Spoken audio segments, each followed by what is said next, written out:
Mr. Diaz, I understand you have already discussed the warp drive failure with Ambassador Spock? I have. It is imperative that the Ambassador's shuttle be flight ready. I need you both to ascertain the root cause of the system failures he encountered. I'm surprised, Commander. I thought you would have wanted to work on Ambassador Spock's shuttle yourself. I respect the Ambassador and his many accomplishments, but I do not derive any satisfaction from interacting with his shuttle as if it were somehow transubstantiated through its association with him. Especially when I have the entirety of this starship to concern myself with. I am not the chief engineer of this shuttlecraft. The Ambassador asked me to take a look, and I'm ready to crack this thing open. Good. You could learn from Mr. Diaz's focus. I'll take notes. Then I will leave you to it. Make note of any abnormalities in your report. Carry on. It seems like he's warming up to us. Yeah. Even Chovok has to look at that face and know you've earned some real respect. And I have to admit that I owe you one.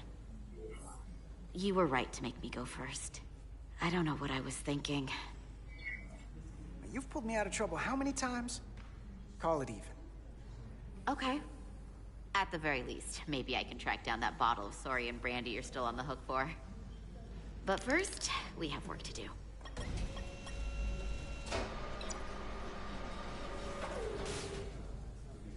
Ready to go? All set. Let's run the diagnostic.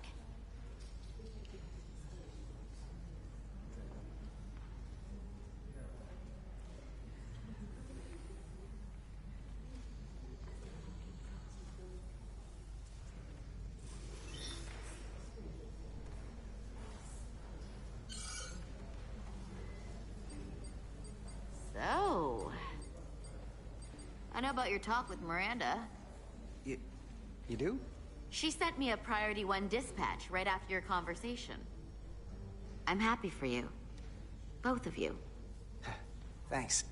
But I'm only going to tell you this once. Don't screw this up. Because I would be very unhappy if you tried this out and then, I don't know, 6 weeks or 6 days later, I have to start splitting holidays between the two of you. All because things went south and you're not on speaking terms. That just isn't gonna work for me. Are you upset? Not on your life, Diaz. But you need to be careful. I like my friends and I like our group. I don't want to lose that. Is that thing done yet? Yeah, it's wrapping up. Let's see.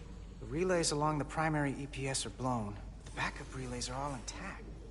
An EPS overload from the warp drive could cause that. But how did the shuttle end up dead in the water? Huh. Well, maybe the ship's data recorder can tell us something.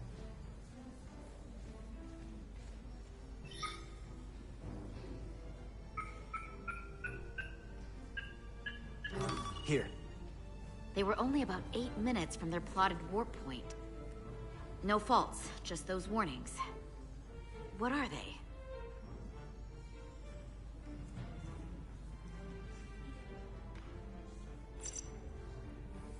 Subspace variance out of tolerance.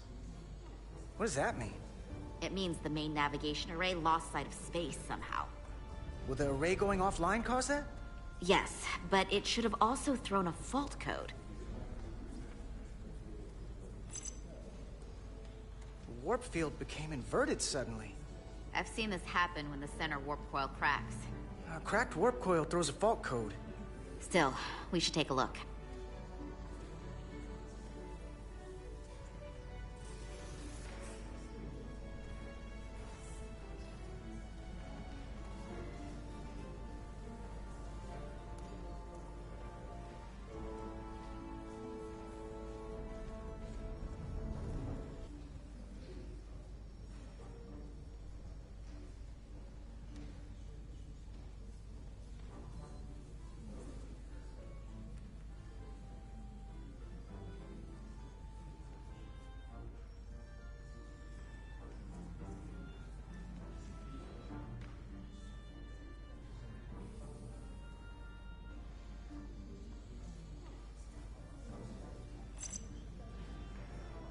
there was a complete warp cascade failure. Wow. They're lucky the shuttle didn't turn inside out. Makes me think the computer panicked on the warp field equation. Any one of these failures should have thrown a fault. If it was caused by a system failure. None of this caused the relays to blow. Roll forward to when that happened. Yes, ma'am.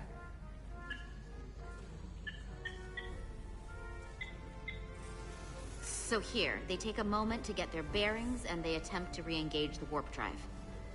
There. That's the relays blowing.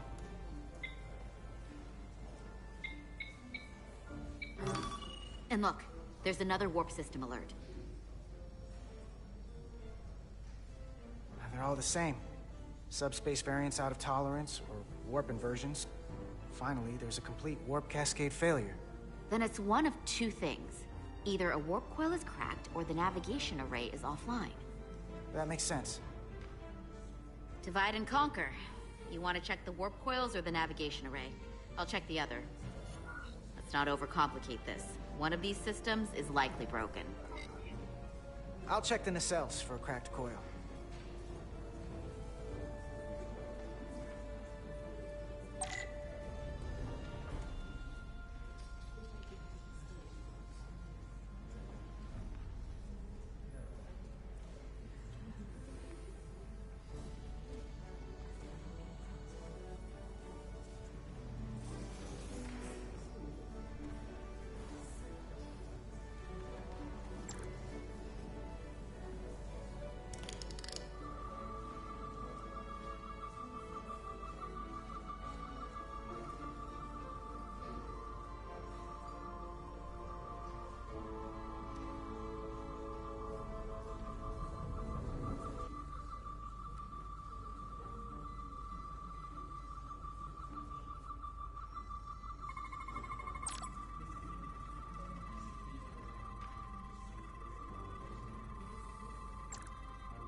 I checked every coil on the port nacelle for imbalances.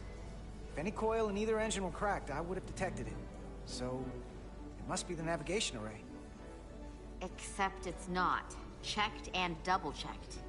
Well, the readings don't lie. Here comes the security detail for the way team.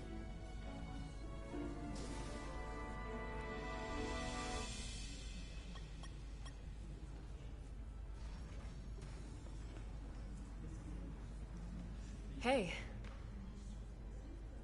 I'm not here. We're escorting the negotiating team to the surface as soon as they come down from the bridge. I don't want to interrupt some important work. I was just hoping to see you before I go. The captain and the others will be here any minute now. Should be an interesting ride down to the surface. Come on, I'm never too busy to make time for you. That's not true. No, but I am glad you came by. Now that's more accurate. I gotta be precise with you, huh? Hey, Maris. Aren't these those button pushers you're always hanging out with? And you're the phaser jockeys we always beat in Parisi squares, right? All aboard for Hotari. That another one of the captain's railroad things? Gotta be. I just usually zone out by the time he gets to the whole, steam engines were the warp drives of their day part. Catch y'all later. You don't want to miss your train. I do have to go.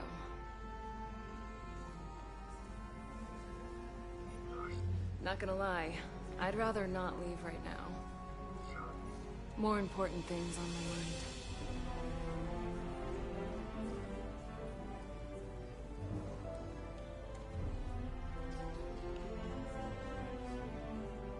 That was nice. Yeah, it was. Save some of that for when I get back. You've got a deal.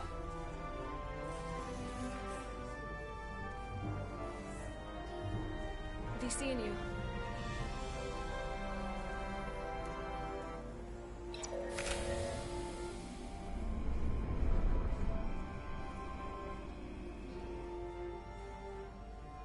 Etzelar Diaz. If you could float back down to reality, we still have a ways to go. All right, where were we? So, the warp coils in the navigation array are fine, but the nav computer doesn't seem to think so. I'm out of ideas short of field stripping the shuttle from bow to stern. You wanna take this out of the shuttle and throw it on the bench? Oh, real hands-on maintenance. I like it. Okay, the nav computer is patched into the ship. The ship's computer can double-check our work. If the shuttle's nav computer is putting out false data, we'll know. Let's run through the shuttle's logs again. Running now.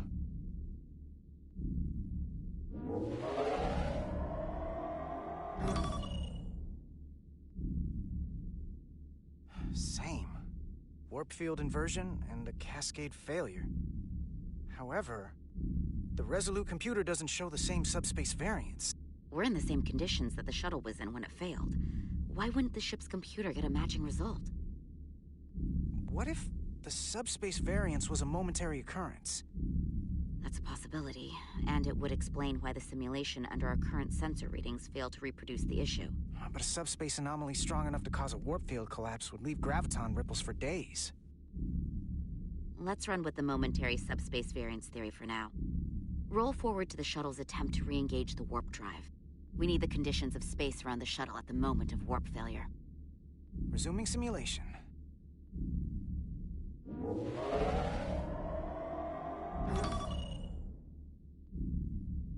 Error in warp field calculation.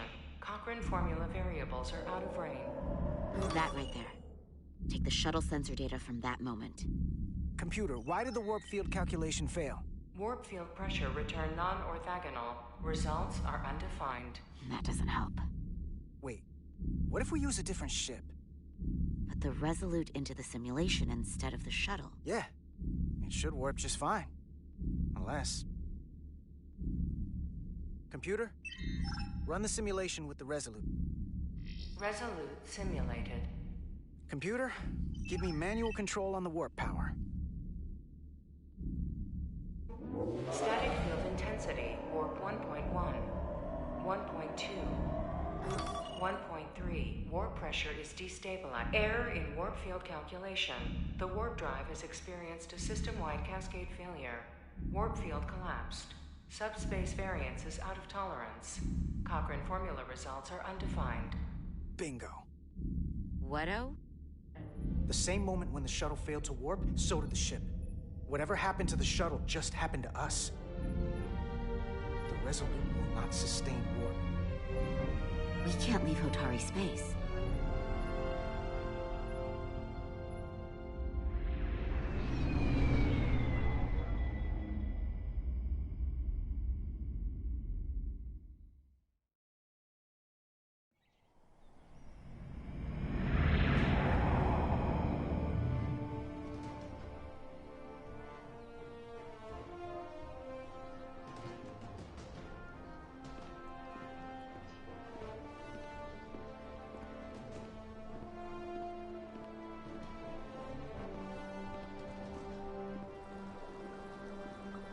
Ambassador Spock, Captain Solano, welcome to Hotari. We are honored you have come. My name is Tylos Altaris, Minister of Diplomatic Affairs. The honor is ours, and this is Commander Jara Rydick, first officer aboard the USS Resolute. You'll find she has a keen mind, and unique insight into the dynamics between the Hotari and the Lydians. We are honored to be here, as representatives of the Federation. I'm so glad. These must be the representatives of the mighty Federation. The reigning authority in the galaxy. Or so we've been led to believe. Whether that's true or not remains to be seen. But, either way, we're grateful you've made the time to come to our little corner of the universe. And you are? This is Galvin, and this is Citron, the heroes of the revolt in the mines.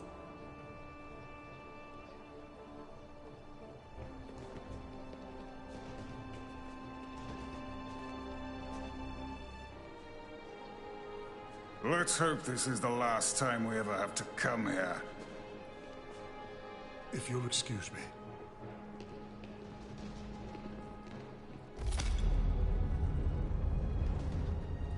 I think we're about to begin. Did you hear the arrogance from that guy? I don't know what we're walking into here, but that guy was something. Something about his tone tells me this won't be easy. That was my sense as well. I doubt he speaks for all of Hotari, so I would urge patience until we speak with their queen.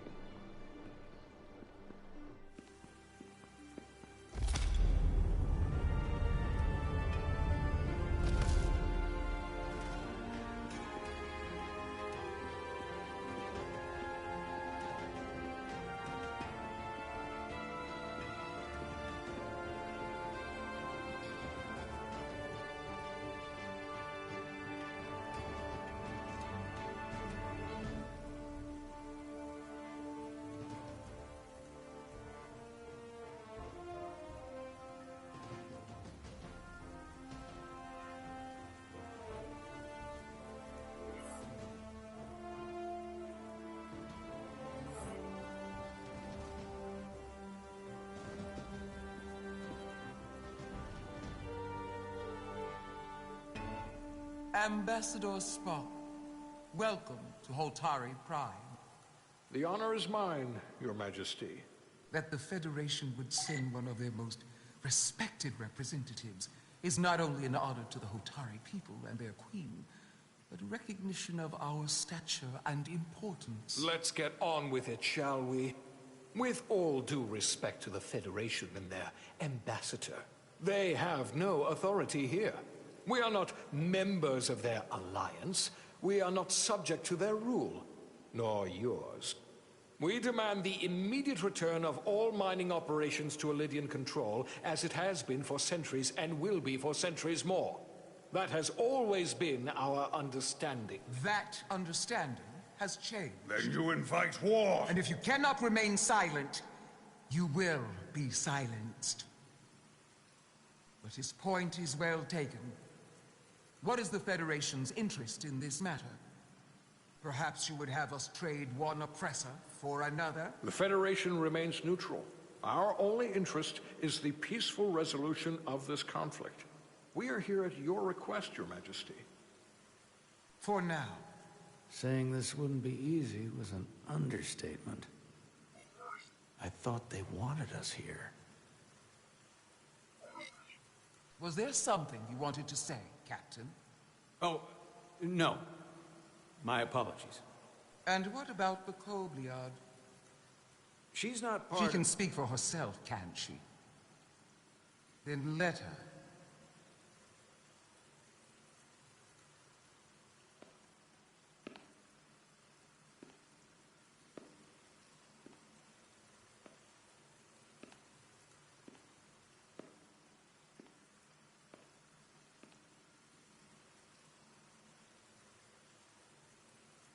Now then, one should know their place. What you might be somewhere else is not what you are here. Which is standing before a queen. And a queen deserves respect. A bow is not too much to ask. Is Hotari Prime, heart of the Hotari system? My name is Commander Jara Rydek, Your Majesty. I prefer to be called by my name, not my species. Then I suppose that makes us even. Commander Rydek. You are Kobliad. Your people suffered brutal treatment at the hands of the Cardassians. Their injustice towards the Kobliad is as unimaginable as it is unforgivable. Not unlike how we have been treated by the Elidians. As much as they'd have you believe they are the victims here, remember it was the Hotari who attacked us. Hundreds of innocent Elidians were slaughtered without mercy in those mines. The blood is on their hands, not ours. Quiet! If after all the Kobliad suffered, you finally had the chance to right that wrong, to get out from under their control, would you take it? Or would you negotiate a peace?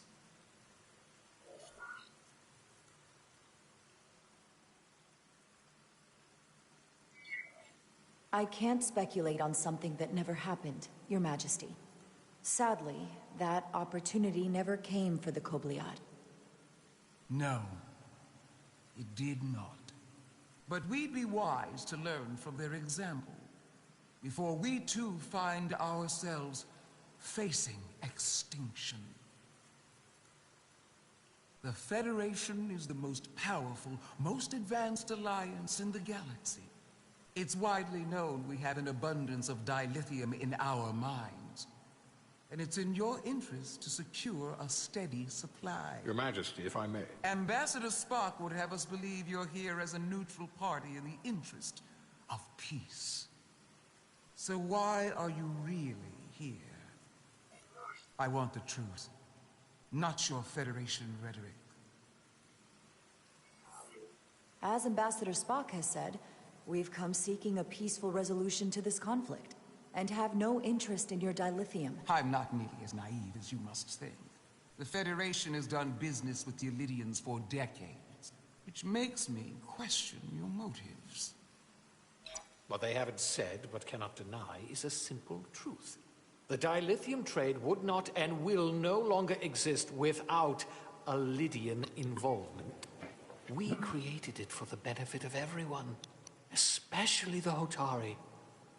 We've given them warp technology. We've let them share in the profits. We've made their lives infinitely better than before dilithium was discovered. All of that goes away if the Federation turns a blind eye to their treachery. That is enough of your lies! The Hotari are quite capable of running the mines. We've done so for centuries. So tell me, who deserves control of the dilithium trade and the mines on Tau? Who should the Federation recognize?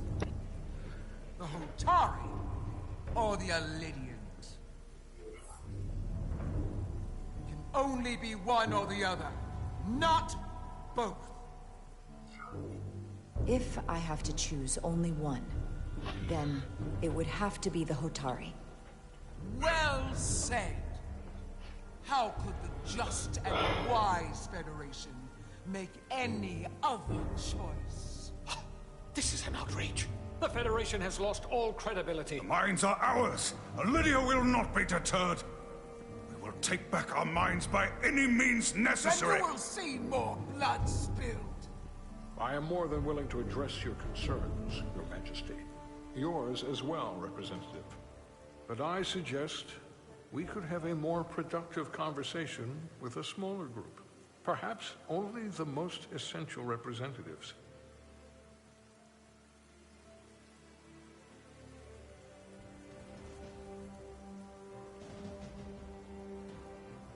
I suppose there is some sense to that.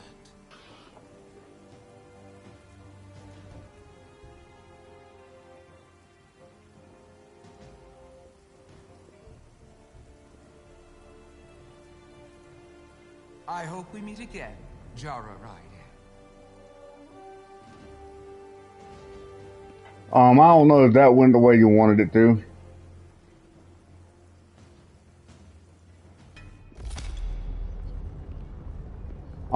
Eventually I'm going to learn to check my microphone, to make sure it's turned on. I apologize if it's been quiet the entire time. You make nice. It seems to be a running theme for me. Some answers. We need to find out why the Hotari are so willing to risk war.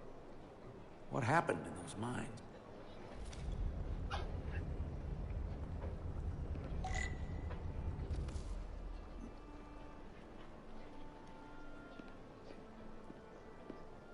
Want me to play diplomat? Again, I'm sorry for not checking what was I trying to say? So I'm checking the microphone. I don't think I said anything too groundbreaking during the process.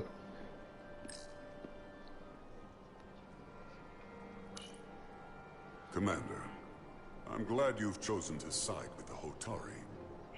I knew the Federation would see through the Illidians' baseless claims and protect the interests of my people. To be clear, I'm not on either side of this conflict.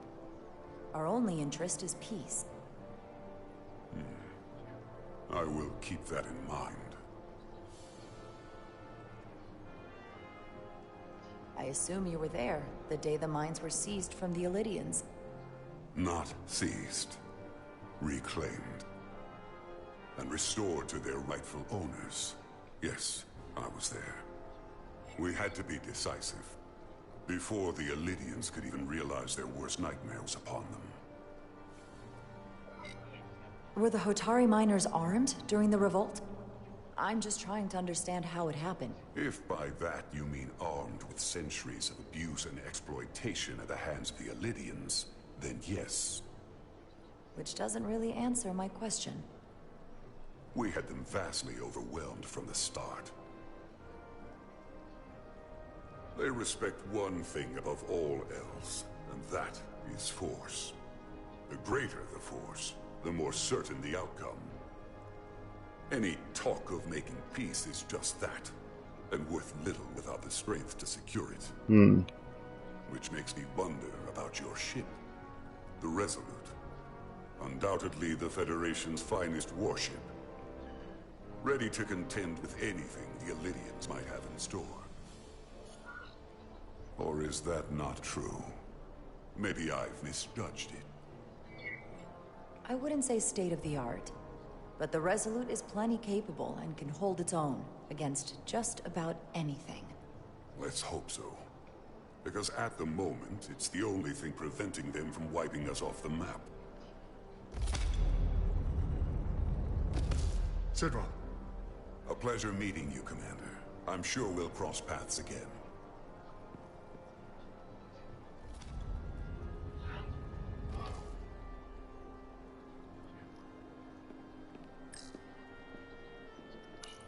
Commander Rydek, I'm encouraged to see the Federation supporting my people. I'm afraid of what might happen without your help.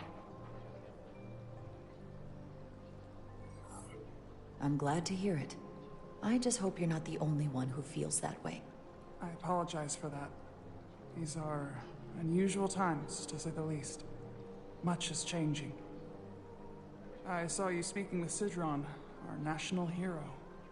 I'm curious, what did he say? He seems to be of the opinion that negotiating for peace is a waste of time. Because force is the only blunt instrument he understands. He's a miner, not a diplomat. For the first time in our history, the Hotari have the upper hand. We see ourselves as strong instead of downtrodden. New voices have risen up. Old voices shouted down. Galvin and Sidron have become national heroes. Now, they have the Queen's ear. Better or worse, depending on your perspective.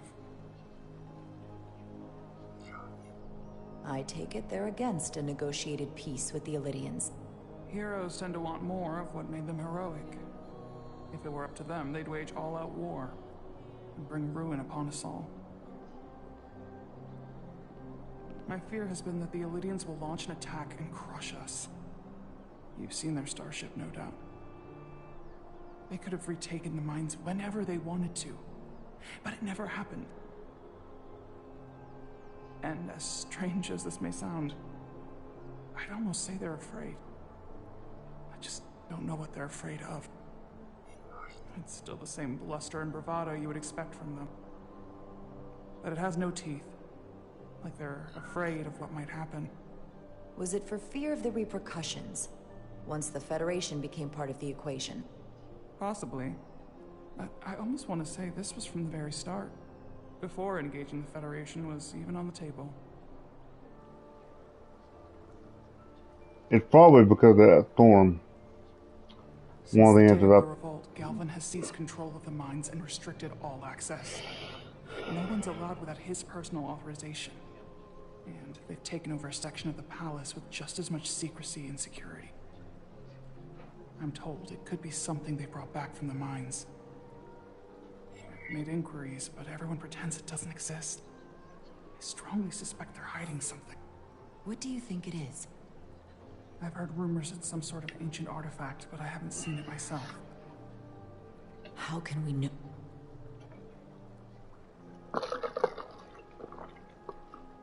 I'd better see what's happening. Do you think you can find out what they're hiding? I need to see proof of something before I can make my case to the Federation. I can try, but even if I found it, I might not know what to make of it. Take this. You can use it to capture whatever you find, and then send it to me.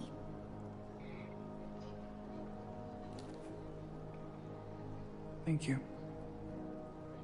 I will let you know what I find. And I look forward to our meeting again.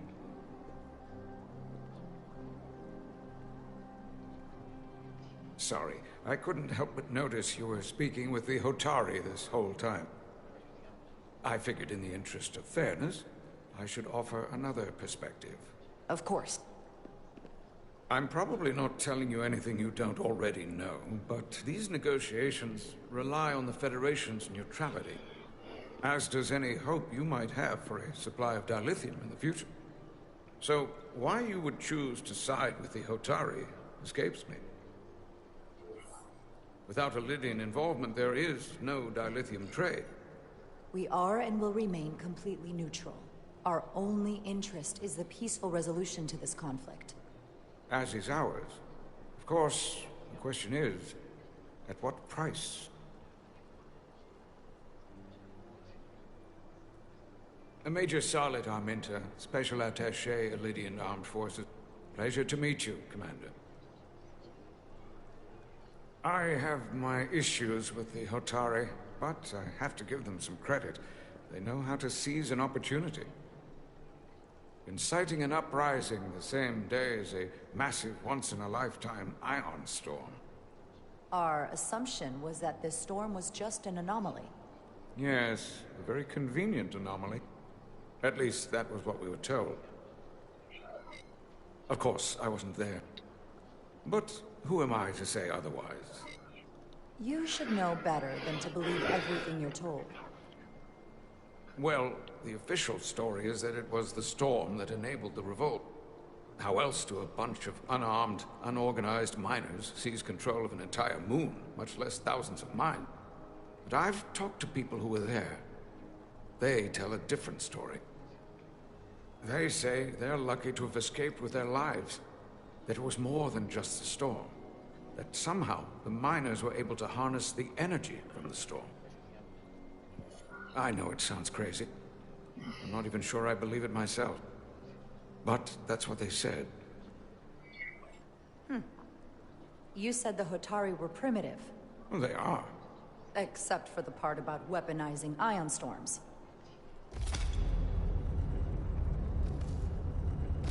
If you'll excuse me, Commander Ryder. Huh.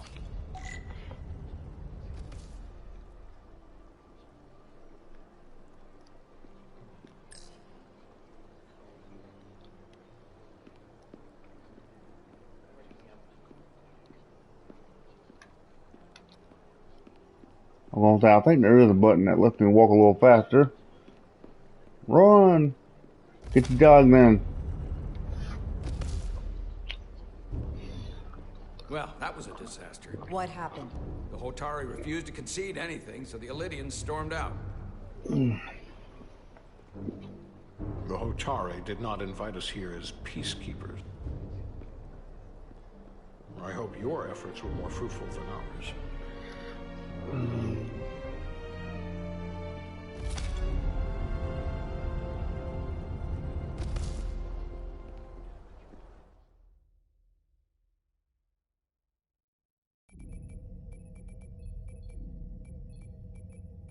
Gravitational harmonics failing to resolve.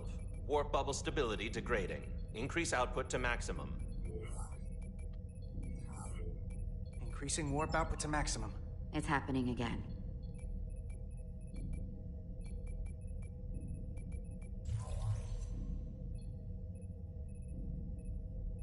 It is evident that presently, the Resolute cannot achieve warp propulsion. Since our diagnostics rule out any problems with our warp systems or anything about the ship, the problem appears to be the fabric of space itself. Space itself? You're saying something about this region of space prevents warp travel? Prevents it, or can't sustain it. However improbable, that appears to be the case. Well, couldn't we slow-boat it out of here at impulse speed? It may come to that, but we don't know how far this warp dead zone extends. Captain Solano is on his way back from the negotiations, and I want to have some answers for him when he gets here. Indeed. Given the facts at hand, we may be able to deploy subspace probes around the ship to construct a clearer picture of the phenomenon. Around the ship. I'll prep a shuttle. Oh boy.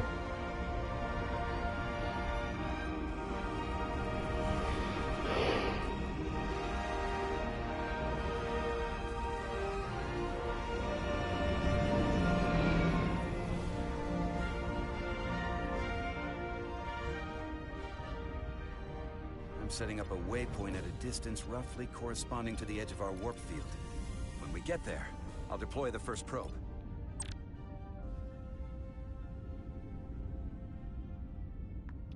R2 to fly forward, L2 to fly backwards.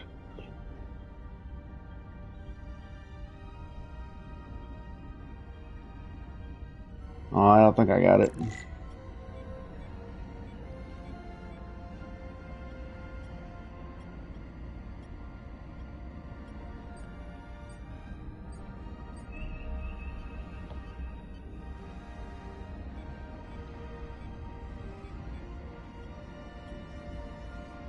Commander Westbrook, the Resolute systems are calibrated to receive the probe's readings.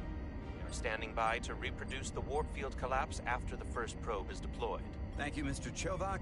We'll be in position shortly. And, Mr. Diaz, do take care in piloting the shuttlecraft.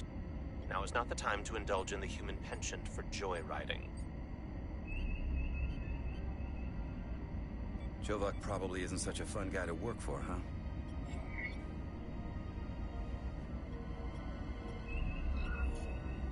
Nah, Lieutenant Commander Chovak's not so bad. You know, once you get used to him. And, I've learned a lot working under him. I have a feeling I'm going to have to work harder to be a political animal like you, with this new first officer coming aboard. The flying mechanics for this are very weird.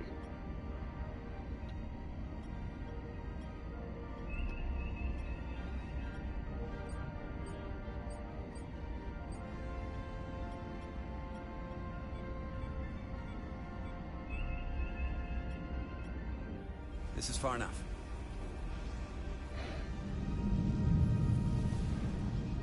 This is far enough. Transporting the...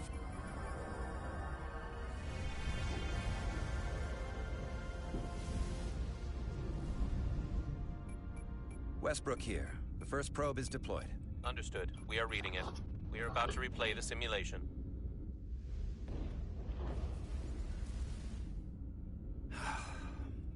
Problem? I just can't get a handle on her. Commander Rydek.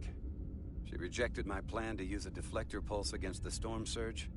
But on the other, she did listen to my advice and use the whole polarity trick to get you through that excursion alive. I'm not saying there's anything wrong with the new XO.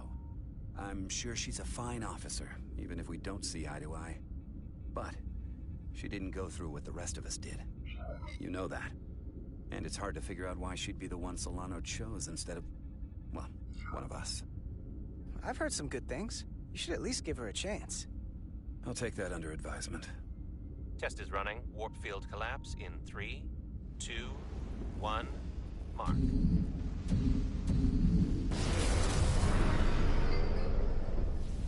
Whoa. Whoa. All right, that is definitely a problem with the fabric of space. We need to get another probe out there. With 2 points of data, the Resolute and the probe, we've managed to get an interference pattern. I'm setting a waypoint to a particularly strong area of interference. We'll deploy the second probe there.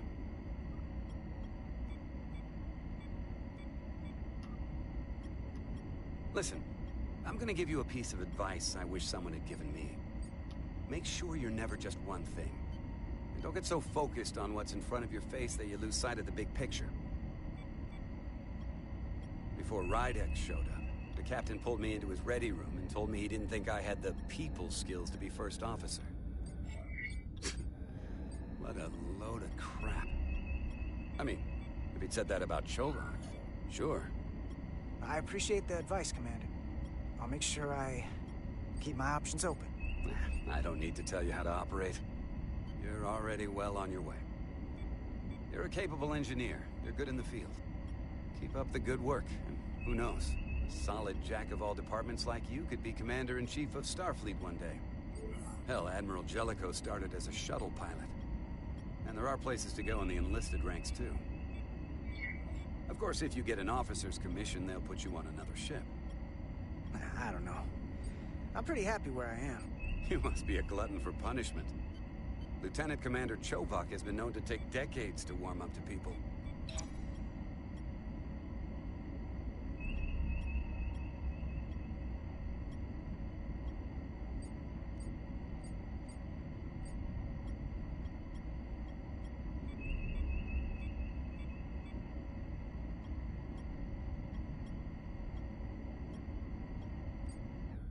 Here.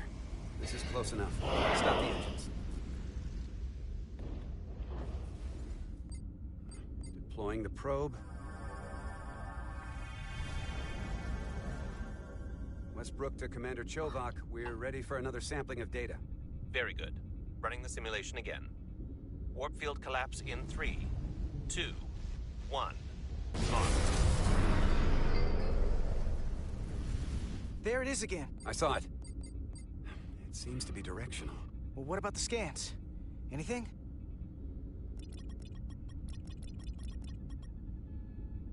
Here's the readings in relation to our local space. We've got the Resolute, Otari Prime, and the probes. All this interference is overloading the sensor buffers. We're gonna have to triangulate the sensors manually.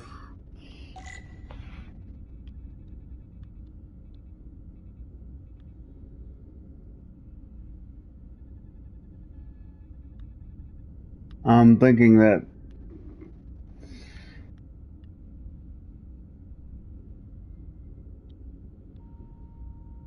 we got something. These markers indicate peaks in the gravimetric interference patterns. Let's see if I can find some more.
I'm hearing a beeping sound, but I'm thinking that sound is just a...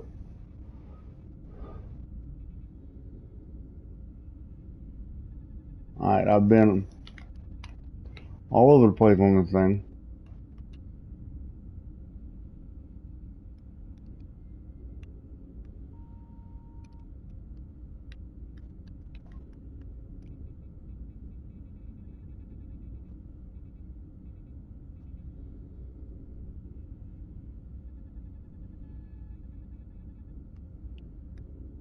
I clearly don't understand what I'm supposed to be doing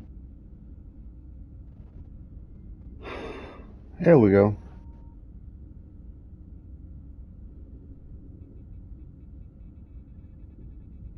I think maybe we're trying to create a trail.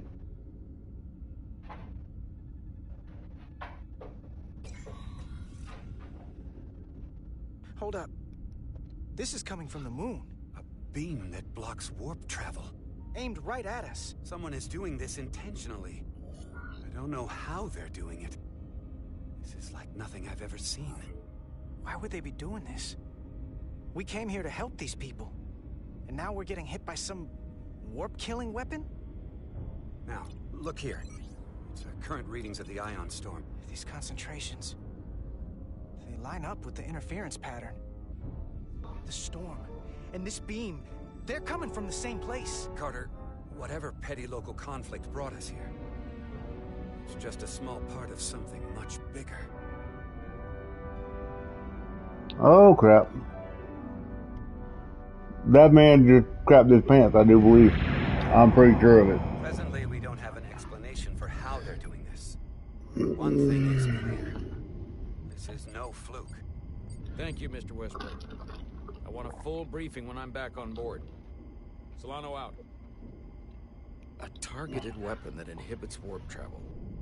Coming from the moon Tau. That would explain the difficulties my shuttle encountered. More importantly, the tenor of the Hotari during the negotiations. And here I thought the Illidians would be the problem. Coming to peace talks in a warship. This wasn't supposed to be so complicated. For all their posturing, every indication is that the Illidians are afraid of the Hotari. They didn't bring their warship as a threat. They brought it because they're scared. From everything we witnessed, I would say that is highly likely. But what are they afraid of? Tylus, the Hotari representative, said she thought they found something in the mines. Galvin and Sidron brought it back to the palace, but they're keeping it under tight security. She's going to investigate it. I gave her my tricorder. I expect she'll contact us soon. You found an ally. Why would Tylus help us? Go behind her people's back? It's a fair question, considering. She's worried that her people are being dragged into something that isn't going to end well for them. She's trying to save them. That may be true. She's certainly more likely to help than the other Hotari we've met. That raises another question. Specifically, what do the other Hotari have to gain in bringing us here, only to make this hostile maneuver against us? There must be some motivation. Unless they changed their minds between when they asked and when we got here. That's the thing. It doesn't make sense to bring us here. Tylus said that Galvin and Sidron have restricted access to the mines, even to the Hotari. So they don't want anybody to learn what they've found. Then calling in the Federation is a funny way of going about it. I don't think the Illidians know what's really down on that moon either. Major Arminta said the revolt defied explanation. That the Hotari miners somehow harness the energy of the storm. Harness the energy of the storm? Doing that is beyond even our capability. So is a weapon that disrupts warp travel. There have been civilizations and entities, both past and present, far more technologically advanced than the Federation. The Illidians and Hotari don't fall into that category. But that is all the more reason to investigate further. Commander Rydek, sorry to interrupt. We've received an urgent call from Hotari. The Queen's advisor, Tylus, has asked to speak with you. Put her through.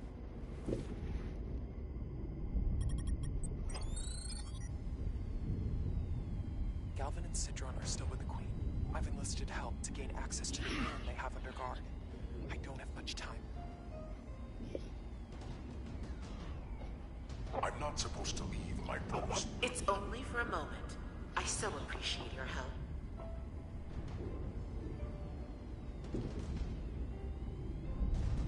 I found something. I'm sending you a scan.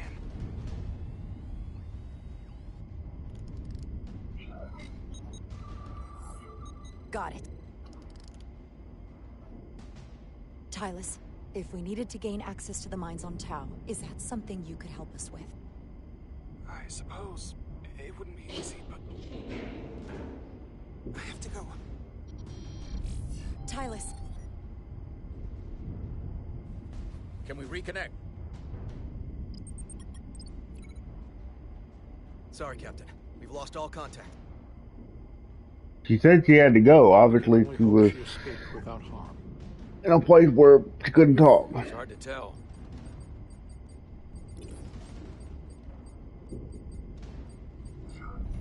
We have to help her. Send another shuttle. We're not doing anything yet. Not until we know more. Let's see the scan of whatever the hell that was.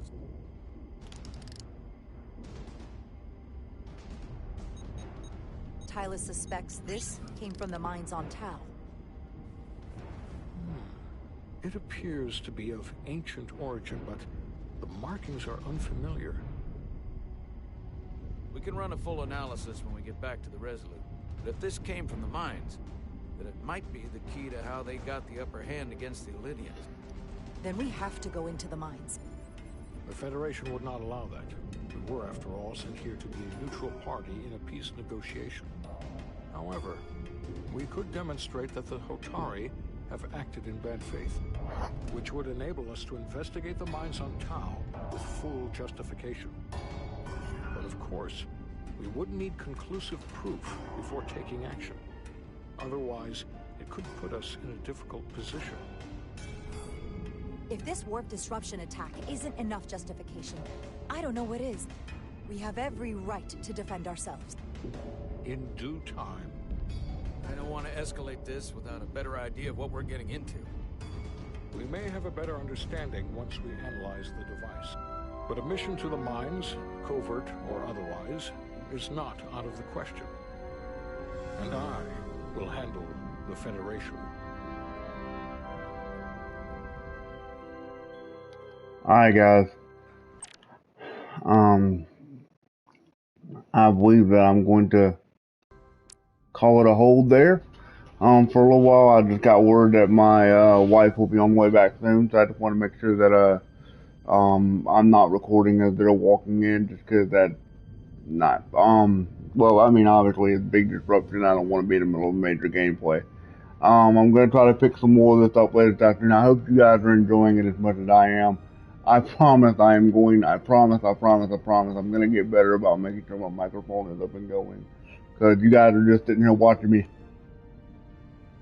I'm sitting here saying all this glorious YouTube gold, and you guys are getting none of it.